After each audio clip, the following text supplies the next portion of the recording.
आम की खेती लगभग पूरे देश में की जाती है। यह मनुष्य का बहुत ही प्रिय फल मन जाता है। इसमें खटास लिए हुए मिठास पाई जाती है, जो कि अलग अलग प्रजातियों के मुताबिक फली में कम ज्यादा मिठास पाई जाती है। कच्चे आम से चटनी, अचार, अनेक प्रकार के पेय के रूप में प्रयोग किया जाता है। इससे जेली, जैम, सिरप आदि बनाए जाते हैं। यह विटामिन ए, बी का अच्छा स्रोत है। भूमि एवं जलवायु। आम की खेती उष्ण एवं समशीतोष्ण दोनों प्रकार की जलवायु में की जाती है। आम की खेती समुद्र तल से 600 मीटर की ऊंचाई तक सफलतापूर्वक होती है। इसके लिए 23.8 से 26.6 डिग्री सेंटीग्रेड तापमान अति उत्तम होता है।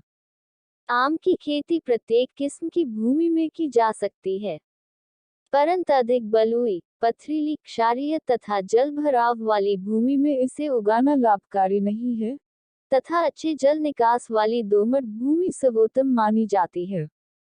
उन्नतशील प्रजातियां। हमारे देश में उगाई जाने वाली किस्मों में दशहरी, लगा, चौसा, फजरी, बॉम्बे ग्रीन, अल्फांसी, तोतापरी, हिमसागर, किशनभोग, नीलम, सुवर्णरेखा, वनराज आदि प्रमुख उन्नतशील प्रजातियां हैं। आम की नई विकसित किस्मों में मल्लिका, आम्रपली, दशहरी 5, दशहरी -51, अंबिका, गौरव, राजीव, सौरभ, रामकिला तथा रत्ना प्रमुख प्रजातियां हैं। गड्ढों की तैयारी और वृक्षों का रोपण। वर्षाकाल आम के पेड़ों को लगाने के लिए सारे देश में उपयुक्त माना गया है। जिन क्षेत्रों में वर्षा अधिक होती है, वहां वर्षा के अंत में आम का बाग लगाना चाहिए। लगभग 50 सेंटीमीटर व्यास, 1 मीटर गहरे गड्ढे मई माह में खोदकर उनमें लगभग 30 से 40 किलोग्राम प्रति गड्ढा सड़ी गोबर की खाद मिट्टी में मिलाकर और 100 ग्राम क्लोरोपाइरिफास पाउडर बुरककर गड्ढी की भर देना चाहिए। पौधों की किस्म के अनुसार 10 से 12 मीटर पौध से पौध की दूरी होनी चाहिए, परंतु आम्रपाली किस्म के लिए यह दूरी 2.5 मीटर ही होनी चाहिए। आम की फसल में प्रवर्धन या प्रोपोगेशन। आम के बीजू पौधे तैयार करने के लिए आम की गुठलियों को जून जुलाई में बुवाई कर दी जाती है। आम की प्रवर्धन की विधियों में भेंट कलम, विनियर, सॉफ्टवुड ग्राफ्टिंग, प्रांकुर कलम तथा बडिंग प्रमुख हैं। विनियर एवं सॉफ्टवुड ग्राफ्टिंग द्वारा अच्छे किस्म के पौधे कम समय में तैयार कर लिए जाते हैं। खाद एवं उर्वरक का प्रयोग।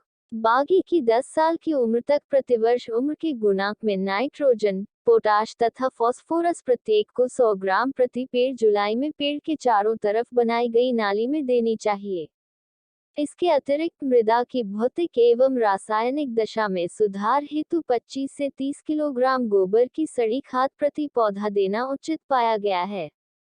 जैविक खाद हेतु जुलाई अगस्त में 250 ग्राम एजीस्पाइरिलम को 40 किलोग्राम गोबर की खाद के साथ मिलाकर थाली में डालने से उत्पादन में वृद्धि पाई गई है।